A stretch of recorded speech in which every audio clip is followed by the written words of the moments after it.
9वें question की तरफ चलते हैं। Question number 9th, a child has 3 different kinds of chocolates costing ₹2, ₹5 and ₹10. He spends a total ₹120 on the chocolates. What is the minimum possible number of chocolates he can buy if there must be one chocolate of at least one kind and it is necessary to invest money? ये प्रश्न में दिया गया है, एक बच्चे के पास 3 प्रकार के चॉकलेट्स ₹2, ₹5 और ₹10 के मूल्य का है। वह चॉकलेट पर ₹120 खर्च करता है। बताएं कम से कम कितना चॉकलेट वह खरीदे कि सभी प्रकार का कम से कम एक चॉकलेट उसके पास हो और कुल ₹120 खर्च करना अनिवार्य है। ये what is the minimum possible number of chocolates he can buy, कम से कम कितना चॉकलेट खरीदना जरूरी है यदि प्रत्येक वैरायटी के एक चॉकलेट खरीदना अनिवार्य है और साथ ही साथ सभी पैसे खर्च करना जरूरी है। So see the solution. Hey question को 2 बार पढ़े, उसको समझे, उसको महसूस करे कि मैं वो बच्चा हूं, मेरे पास ₹120 है और मुझे तीनों वैरायटी का कम से कम एक चॉकलेट खरीद करके लाना है। तो देखो हमारे पास कुल ₹120 है और उस ₹2, ₹5 और ₹10 का चॉकलेट खरीदना है। ₹2, ₹5 और ₹10 का चॉकलेट खरीदना है और कुल ₹120 खर्च करना अनिवार्य है। ध्यान से देखना, हमारा प्रश्न का एम है कम से कम, व्हाट इज द मिनिमम, कम से कम चॉकलेट खरीदना है। अच्छा, कम से कम चॉकलेट खरीदने के लिए सबसे पहले हमें महंगा चॉकलेट खरीदना पड़ेगा, मतलब ₹10 वाला ज्यादा से ज्यादा चॉकलेट खरीदना पड़ेगा और हमारे पास टोटल मनी है ₹120। तो सबसे पहले हम ₹10 का ज्यादा से ज्यादा चॉकलेट खरीदेंगे। तो ₹10 में हम अगर चाहें तो 12 चॉकलेट भी खरीद सकते हैं, 12 दाही 120, लेकिन इसमें प्रॉब्लम क्या हो जाएगी, हमारे पास कोई भी पैसा बचेगा नहीं और जबकि प्रश्न के हिसाब से ₹2 और ₹5 का भी कम से कम एक चॉकलेट खरीदना जरूरी है। तो हम ऐसा करते हैं, ₹10 वाले 10 चॉकलेट खरीदने चलते हैं, 10 चॉकलेट खरीदने चलते हैं। तो एक चॉकलेट ₹10 का, 10 चॉकलेट के लिए हमने 10 10 जा ₹100 खर्च कर दिया। अब हमारे पास ₹20 बचा है। अब हम ₹5 वाला चॉकलेट खरीदने जाएंगे। याद रहे ₹2 का भी कम से कम एक जरूरी है। तो बचे हुए शेष ₹20 में से हम चाहे तो 4 चॉकलेट खरीद सकते हैं, लेकिन उसमें समस्या होगी कि पैसा शेष बचेगा नहीं, इसीलिए हम 4 से कम खरीदना पड़ेगा। 3 में पॉसिबल नहीं होगा क्योंकि सारा पैसा खर्च करना अनिवार्य है। तो हम ऐसा करते हैं, 2 चॉकलेट खरीदने चलते हैं ₹5 वाला। तो 2 चॉकलेट ₹5 वाला खरीदेंगे तो हमें 5 दूना ₹10 खर्च हो जाएगा। अच्छा, अभी तक हम ₹110 खर्च कर चुके हैं, हमारे पास ₹10 शेष है। अब उस ₹10 शेष में से हमें ₹2 का चॉकलेट खरीदना है, तो हम 5 चॉकलेट खरीद सकते हैं। तो 5 चॉकलेट गुने ₹2, कुल ₹10 खर्च हो गया। अच्छा, इस प्रक्रिया में हमने कुल ₹120 खर्च कर दिया और सभी वैरायटी के एक एक चॉकलेट भी खरीद लिए। तो आंसर हो गया, how many minimum chocolates, 5 + 2 + 10। So answer है कम से कम 17 चॉकलेट आपको अवश्य खरीदना पड़ेगा। सो आंसर है 17। Alright student. अच्छा देखो, इस क्वेश्चन में आपसे एक और दूसरा प्रश्न पूछा जा सकता था।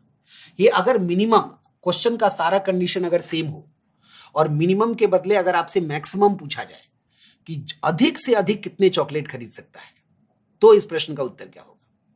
ये स्टूडेंट ध्यान से देखो, अगर मुझे अधिक से अधिक चॉकलेट खरीदना होता तो सबसे पहले हम सस्ता चॉकलेट खरीदेंगे, राइट? तो देखो, ये अगर क्वेश्चन में मिनिमम की जगह पे मैक्सिमम चॉकलेट्स खरीदने की बात होती तो इस प्रश्न का उत्तर क्या होगा? तो देखो, ₹2 सबसे पहले हम सस्ता चॉकलेट खरीदेंगे। तो ₹2 के ज्यादा से ज्यादा कितने चॉकलेट खरीद सकते हैं? हम ₹2 के ज्यादा से ज्यादा 50 चॉकलेट खरीद सकते हैं। अच्छा, 50 चॉकलेट खरीदने में हमारा 100 रुपया खर्च हो गया, 20 रुपया बचा हुआ है। अब हम 5 रुपीज वाले चॉकलेट खरीदने चलते हैं। शेष बचे हुए 20 रुपये में से 5 रुपये का हम 2 चॉकलेट खरीद लेते हैं। तो हमारा कितना पैसे खर्च हो गया? 10 रुपया खर्च हो गया। अभी तक कुल 110 रुपया खर्च हो गया है। अभी 10 रुपया बचा हुआ है और 10 रुपये वाले कितने चॉकलेट खरीदेंगे? एक चॉकलेट खरीदेंगे। इस तरीके से सभी 120 रुपया खर्च हो गया और आंसर हो गया 53 चॉकलेट्स। मतलब इस प्रश्न का ओरिजिनल आंसर है 17 रुपया, लेकिन अगर क्वेश्चन में मैक्सिमम पूछा जाएगा मैक्सिमम कितने चॉकलेट, तो आंसर 53 रुपीज। अगले क्वेश्चन पे चले। Question number 10। If Sohan while selling 2 goods at the same prices makes a profit of 10% on one good and suffer a loss of 10% on the other, then he makes no option A, option B, option C. So student प्रश्न में दिया हुआ है, यदि सोहन 2 बकरियों को समान विक्रय मूल्य पर बेचता है, selling the same price, selling at the same price, यदि मोहन 2 बकरियों को समान मूल्य पर बेचता है तो पहले बकरी पर उसे 10% का लाभ होता है और दूसरे बकरी पर उसे 10% की हानि होती है।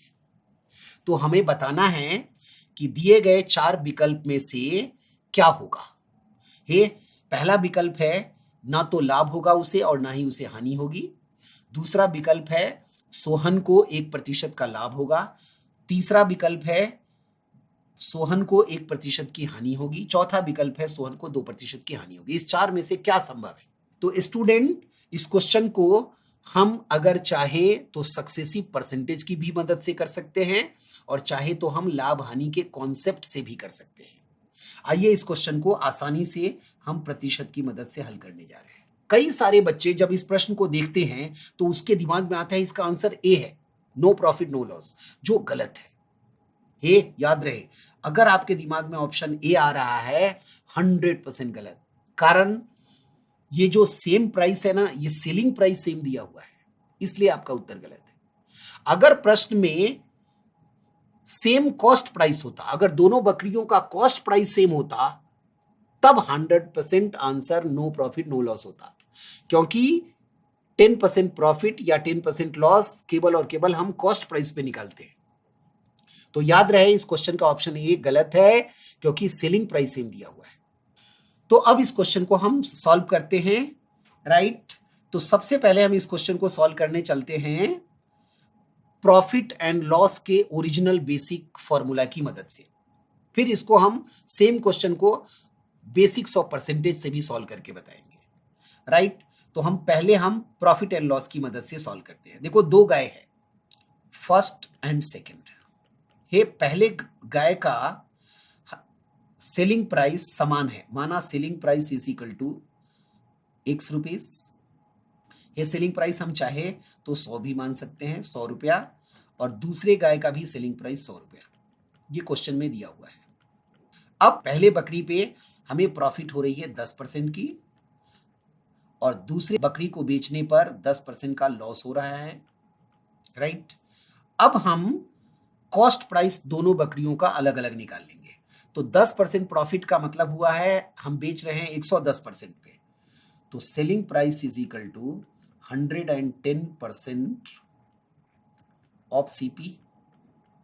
तो सेलिंग प्राइस 100 पता है, तो कॉस्ट प्राइस आ गया, सेलिंग प्राइस 100 दिया हुआ है, तो 100 गुने 100 10,000 बटे 110। ये 0 कैंसल, तो कॉस्ट प्राइस हो गया हमारे पास 1000 बटे 11 रुपीस। प्रश्न में दिया हुआ था दोनों बकरियों की क्रय मूल्य, दोनों बकरियों का विक्रय मूल्य समान है, तो इसलिए हमने सेलिंग प्राइस और सेलिंग प्राइस को 100 माना। अब हम दूसरे बकरी का कॉस्ट प्राइस आसानी से निकाल लेंगे इस 2 सूचना की मदद से।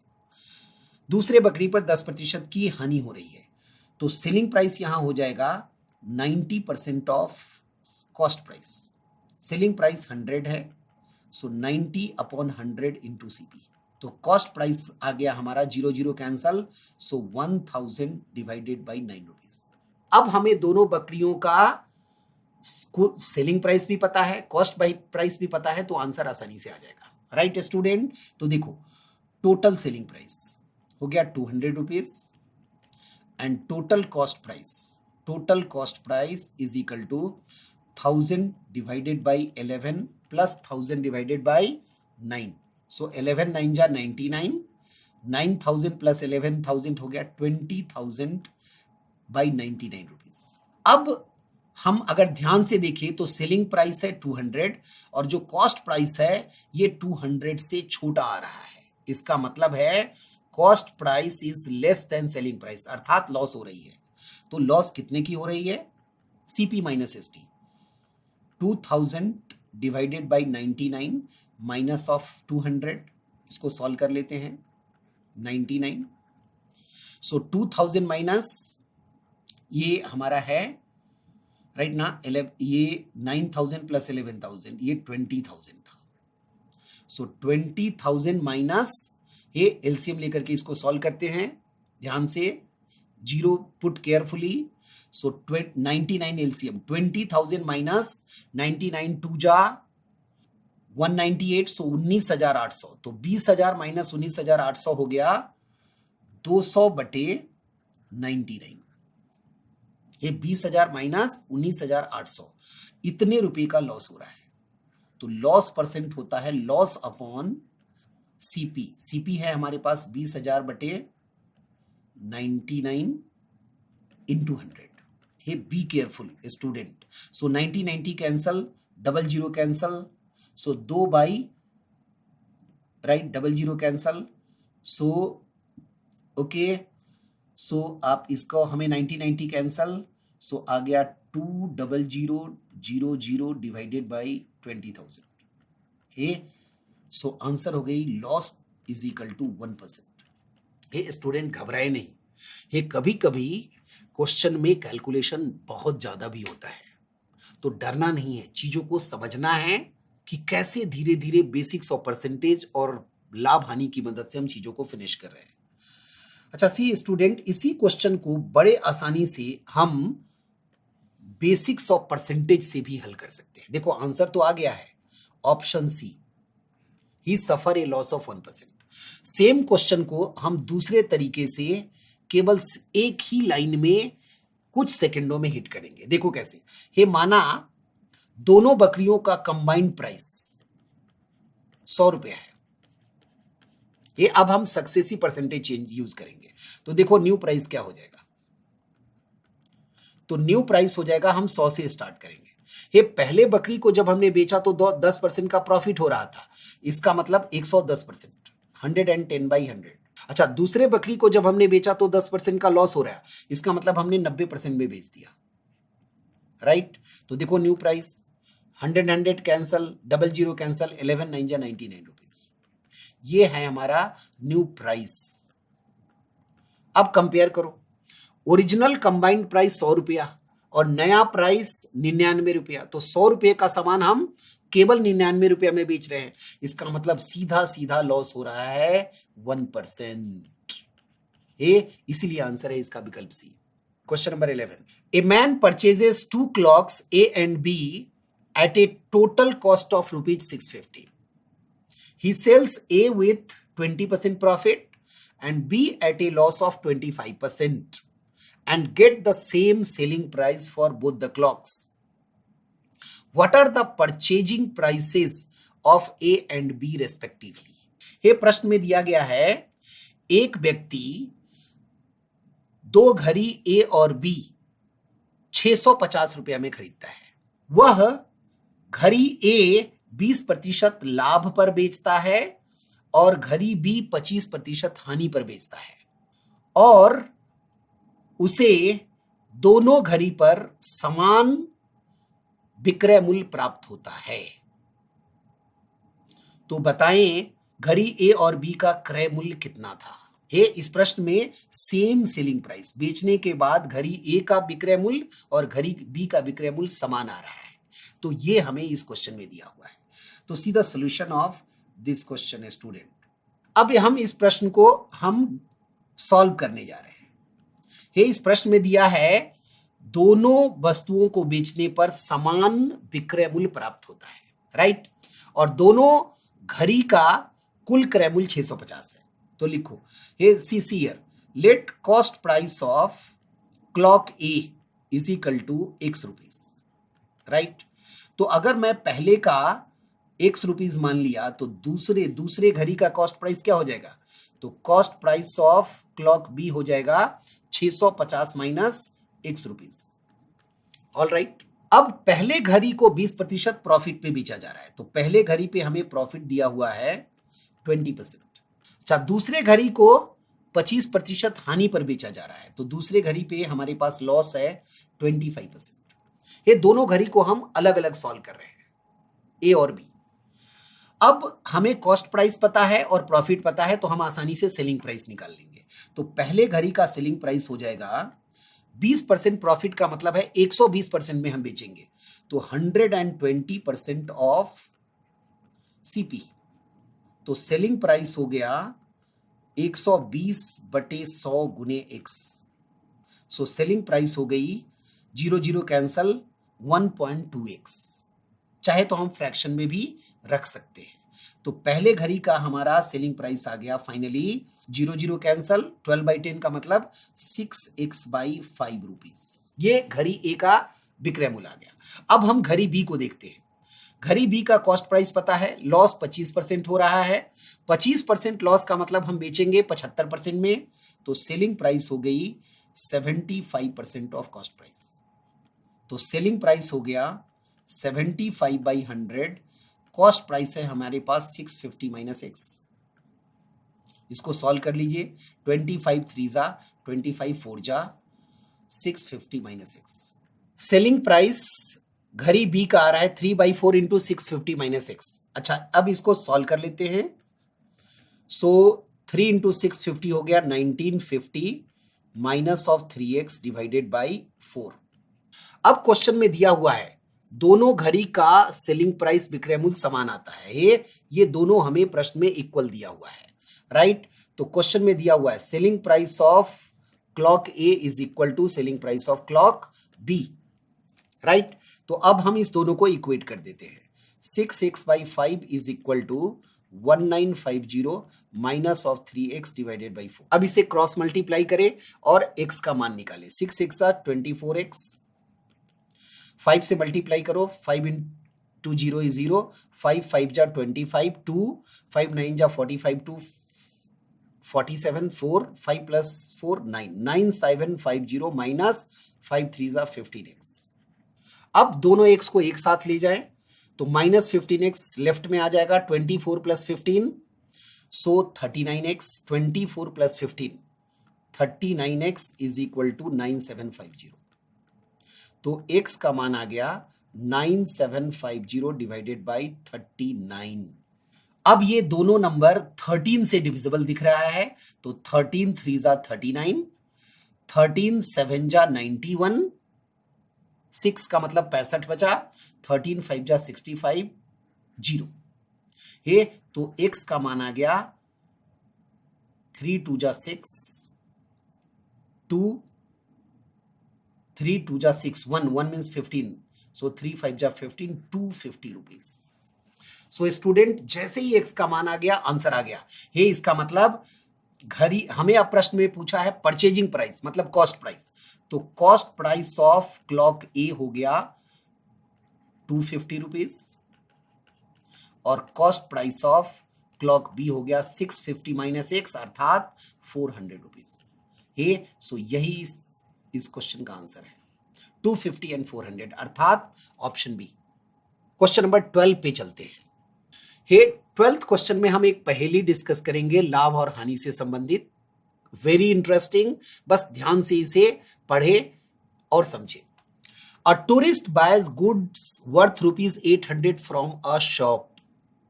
Shopkeeper is selling the goods with zero profit. The tourist gives him ₹2,000 note. The shopkeeper gets the change from the next shop and keeps ₹800 for himself and returns ₹1,200 to the tourist. Later, the shopkeeper of the next shop comes with the ₹2,000 note saying duplicate and takes his money back. How much loss did the shopkeeper face? एक tourist एक दुकान से 800 रुपए का सामान खरीदता है। दुकानदार वह सामान बगैर लाभ के बेचता है। टूरिस्ट दुकानदार को 2000 रुपए का नोट देता है। दुकानदार अपने बगल वाले दुकानदार से 2000 का चेंज करवाता है और फिर उस चेंज से 800 रुपया अपने पास रख लेता है और 1200 रुपया टूरिस्ट को वापस कर देता है। बाद में बगल वाला दुकानदार के पास आता है और उसे कहता है यह 2000 का नोट नकली है, मेरा पैसा वापस दो, और वह उस दुकानदार से पैसा वापस लेकर चला जाता है। अब बताएं कि दुकानदार को कितने रुपए की हानि हुई।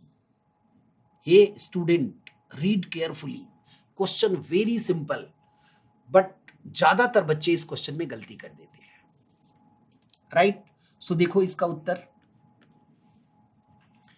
हे, टूरिस्ट ने दुकानदार को 2000 का नकली नोट दिया। अच्छा, उसके बदले वो क्या लेकर भागा? टूरिस्ट क्या लेकर के भागा? हे, टूरिस्ट ने 800 रुपए का सामान खरीदा था, तो 800 रुपए का सामान लेकर भागा। प्लस हे, जब उस टूरिस्ट ने दुकानदार को 2000 का नकली नोट दिया तो उस 2000 के बदले दुकानदार ने कितना रुपया वापस लौटाया था? 1200 रुपया वापस लौटाया था, तो वो 1200 रुपये की भी हानि हुई। हे, इसका मतलब आंसर है 2000 रुपीज। हे, इसका मतलब दुकानदार को 2000 की हानि हुई। ये ध्यान से समझना। हे, इस प्रश्न का उत्तर बहुत सारे बच्चे गलत बताते हैं, उल्टा सीधा बताते हैं। ये ध्यान से देखना।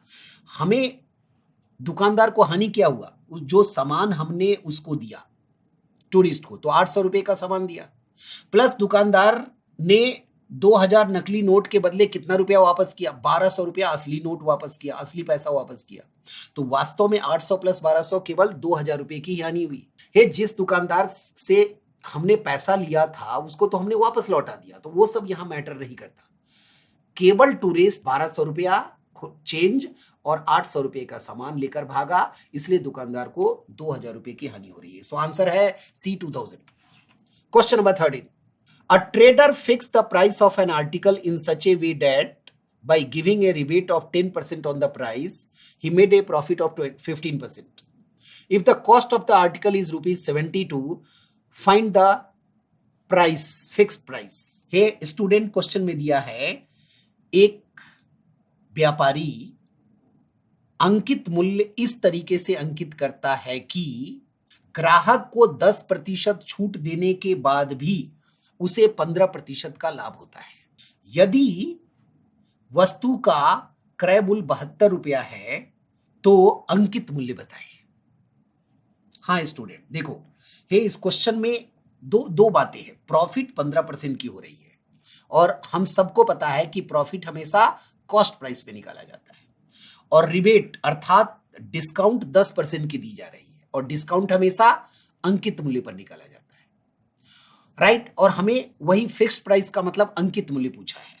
राइट, तो देखो, इस क्वेश्चन में हमें दिया हुआ है रिबेट अर्थात डिस्काउंट दिया हुआ है 10%, और हमें पता है डिस्काउंट हमेशा अंकित मूल्य पर निकाला जाता है। तो मार्केट प्राइस मतलब फिक्स्ड प्राइस, ये अंकित मूल्य, मार्क्ड प्राइस बोलते हैं। अंकित मूल्य हमें निकालना है जो दिया नहीं है, तो let marked price is equal to x rupees. ये क्वेश्चन का पहला पार्ट है। तो यही एक समय निकालना है। अगर 10% छूट मिल रही है, इसका मतलब है कि वस्तु केवल और केवल 90% पर बेचा जा रहा है। 10% डिस्काउंट का मतलब है selling price 90% of the market price. तो सेलिंग प्राइस हो गया 90/100 इंटू x।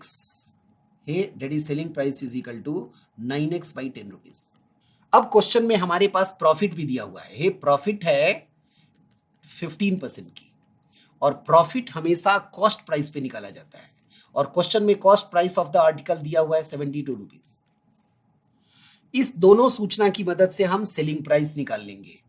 तो सेलिंग प्राइस ये 15% प्रॉफिट का मतलब है हम वस्तु को 115% ऑफ कॉस्ट प्राइस में बेच रहे हैं, राइट। तो सेलिंग प्राइस हो गया 115 divided by 100 into CP 72, right student. है तो सेलिंग प्राइस, इसको थोड़ा सा और रिड्यूस कर लेते हैं, ये 20 आ गया, 5 से कैंसिल कर रहे हैं, 5 2 जा 10 एंड 5 3 जा 15 इंटू 72 रुपीज। ओके, अब हमने सेलिंग प्राइस डिस्काउंट की मदद से भी निकाल लिया और प्रॉफिट की मदद से निकाल लिया, तो दोनों सेलिंग प्राइस आपस में इक्वल होंगे। तो क्वेश्चन के according 9x by 10 is equal to 23 into 72 divided by 20। ये इसको सॉल्व कर लिया जाए, 0 0 cancel, so x is equal to हो गया 23 into 72 divided by 9 into 2, so 18 4 जा नो, सो ये हो गया हमारा 18 चौका 72, so 23 into 4 that is 23 into 4 92 rupees, और यही इस क्वेश्चन का आंसर है। तो इस क्वेश्चन में फिक्स्ड प्राइस पूछा गया था, अर्थात मार्क्ड प्राइस पूछा गया था, और आंसर है 92 rupees. Let's move to next question, question number 14। By selling 400x, a shopkeeper gains the selling price of 100x. Find his gain percent. प्रश्न में दिया गया है 400 अंडों को बेचने पर एक दुकानदार को 100 अंडों के विक्रय मूल्य के बराबर लाभ होती है, तो लाभ प्रतिशत बताएं, राइट। तो क्वेश्चन में हमें लाभ सेलिंग प्राइस हमें दिया हुआ है, मतलब सेलिंग प्राइस ऑफ 100x, मतलब इस क्वेश्चन में हमें प्रॉफिट हो रही है, राइट स्टूडेंट। तो इस क्वेश्चन में प्रॉफिट हो रही है, सो हम प्रॉफिट के बेसिक फॉर्मूला से स्टार्ट करेंगे। Profit is equal to selling price minus of cost price. अब देखो क्वेश्चन में लिखा है सेलिंग प्राइस कितना है, 100 अंडों का जो सेलिंग विक्रय मूल्य है वो हमारा सेलिंग प्राइस है, तो प्रॉफिट है selling price of 100x, 100x, E for x, right. अब इस क्वेश्चन में हम कितना अंडा बेच रहे थे पहले, 400 अंडा, तो सेलिंग प्राइस ऑफ 400x। अब अगर हम 400 अंडा बेच रहे हैं तो हम कंपैरिजन भी कॉस्ट प्राइस ऑफ 400x से ही करेंगे, तो CP of 400x, E for x, right. अब ये सारा नंबर में क्वांटिटी में कन्वर्ट हो गया है। अब दोनों SP को एक साथ रखेंगे, CP को एक साथ, so CP of 400x is equal to, hey 100x से SP ऑफ 100 को राइट में शिफ्ट करेंगे, 400 minus 100 is 300, so selling price of 300x। हे इसका मतलब है 400 अंडों का क्रय मूल्य उतना ही होगा जितना 300 अंडों का विक्रय मूल्य है। अब इस इक्वेशन से हम CP बाई SP का रेशियो निकालेंगे, 300 divided by 400 that is equal to 3/4। अब इस रेशियो में सेलिंग प्राइस 4 पार्ट्स है, कॉस्ट प्राइस 3 पार्ट्स है, इसका मतलब SP is greater than CP, therefore profit, so profit percent is equal to profit upon CP into 100। ये profit means SP minus CP, 4 minus 3 is 1 part की profit हो रही है, और कॉस्ट प्राइस को इस रेशियो में दिया है 3 पार्ट्स इंटू 100, सो 1/3 मीन्स 33.33% की प्रॉफिट हो रही है। So option A 100% correct answer. आइए एक और एग्जांपल पे चलते हैं, question number 15। The percentage of loss when an article is sold at ₹50 is the same as that of the profit when it is sold at ₹70. The percentage profit or loss on the article is, student question में दिया गया है कि loss percentage और profit percent जो है वो एक समान है। जब वस्तु को 50 रुपया में बेचा जाता है तो कुछ लॉस परसेंट होता है, और जब उसी वस्तु को 70 रुपया में बेचा जाता है तो कुछ प्रॉफिट परसेंट भी हो रहा है, और ये दोनों समान दिया गया है। तो बताना है कि प्रॉफिट परसेंट या लॉस परसेंट कितने का हुआ। Okay, see the solution student. Question में दिया है loss percent is equal to profit percent. ये पहला स्टेप है क्वेश्चन का। लॉस परसेंट और प्रॉफिट परसेंट दोनों समान है, राइट। अब लॉस परसेंट का बेसिक फॉर्मूला है loss upon CP into 100 is equal to profit percent का फॉर्मूला है profit upon CP into 100, right. CP कभी चेंज नहीं होता, तो सीपी सीपी कैंसल, 100 कैंसल, इसका मतलब आ गया loss is equal to profit. Loss का बेसिक फॉर्मूला है सीपी माइनस एसपी, और प्रॉफिट का बेसिक फॉर्मूला है एसपी माइनस सीपी। सीपी कभी चेंज नहीं होता। अब तो सीपी माइनस लॉस परसेंट के केस में हमारे पास सेलिंग प्राइस था 50 रुपीज। जब 50 रुपया में बेच रहे होते तो लॉस हो रहा था, तो सेलिंग प्राइस 50, और जब हम 70 रुपया में बेच रहे थे तो प्रॉफिट हो रही थी, तो यहां पे प्रॉफिट के केस में सेलिंग प्राइस है 70 minus CP. So 2 times CP is equal to 120, so cost price आ गया 60 रुपीज। अब हमें क्वेश्चन में पूछा है प्रॉफिट परसेंट और लॉस परसेंट, तो क्योंकि दोनों ही समान हैं तो आंसर सेम आएगा, तो हम प्रॉफिट परसेंट निकाल लेते हैं। Profit percent is given by profit upon CP into 100, और प्रॉफिट होता है SP minus CP upon CP into 100। अब प्रॉफिट के केस में हमारा सेलिंग प्राइस है 70, so profit percent is equal to SP को हम 70 लेंगे माइनस सीपी हमारा 60 है upon 60 into 100। So profit percent is equal to 10/60 means 1/6, so 100/6 that is equal to 16.66% की प्रॉफिट हो रही है। So option B 100% correct answer. एक लास्ट एग्जांपल डिस्कस करेंगे, question number 16। A profit of 20% is earned after giving a discount of 10% on the mark price of the object. If a discount of 20% is given, then what is the profit percent of the object? ये student प्रश्न में दिया हुआ है कि 20% का लाभ होता है यदि 10% का छूट अंकित मूल्य पर दिया जाए। यदि छूट 20% का हो तो लाभ प्रतिशत बताएं। Hey student, question simple framing है कि अगर 10% का छूट दिया जाए तो लाभ होता है 20%, तो 20% के छूट पर कितने प्रतिशत का लाभ होगा। ये इस क्वेश्चन का उत्तर डिस्कस करते हैं। क्वेश्चन में दिया हुआ है कि 10% का छूट देने पर 20% का लाभ होता है, तो 20% का छूट देने पर कितना लाभ होगा। Very interesting.